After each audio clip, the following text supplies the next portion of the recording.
Well, we didn't make all of them. We made a few.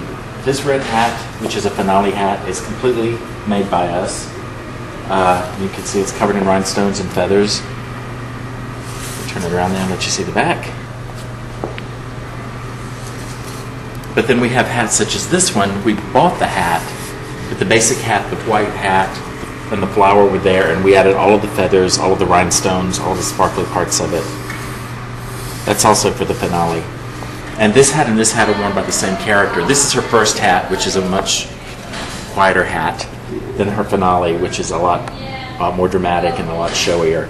This one pretty much came to us from a store as is, and we were able to buy it and use it just as it is. But then there were a couple of hats. There are a couple of this particular type hat in the show, and we built this hat completely. And the reason why we built this hat is because it has to do a trick. One character has to start out with it on her head one way, and then reverse it, and put it on her head the other way, so it's a different hat.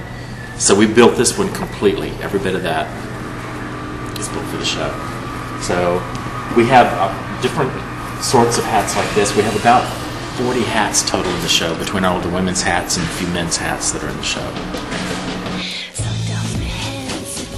Because this show is basically about hats and there aren't a lot of clothes in it, there were times when the entire shop was sewing trim on hats, or this type of hat, the construction on it, mostly from our craftspeople, but it has some sewing things that were done by our stitchers. So this particular show, everybody got to work on a hat at one point or another.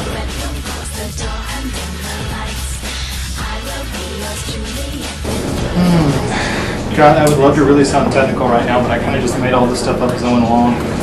We started out with foam, like wall insulation foam, the kind you get from the hardware store. Stuff raw hard. And I built the basic shape of the crocodile.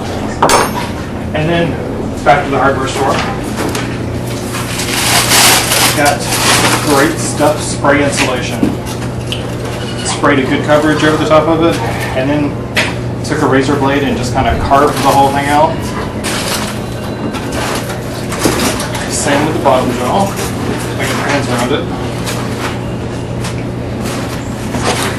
That way I knew everything was going to work and how it was going to go together before I covered it with the Veraform.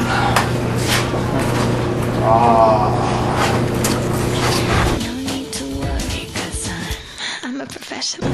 Same thing as what we just looked at. There's the helmet base on the inside where the actor's head will actually go, and reinforce the inside sheet plastic to the whole thing pretty much weighs nothing. A lot of air in Nick's head. Wait, edit that out.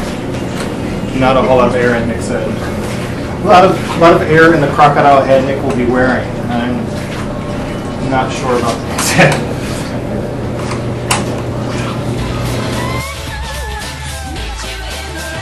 This is a 55-gallon. It's really a big. It's a big industrial kitchen cooker, like for soups or sauces, like spaghetti sauce or whatever. Restaurants I used to work at had them, but we use it for a dye mat.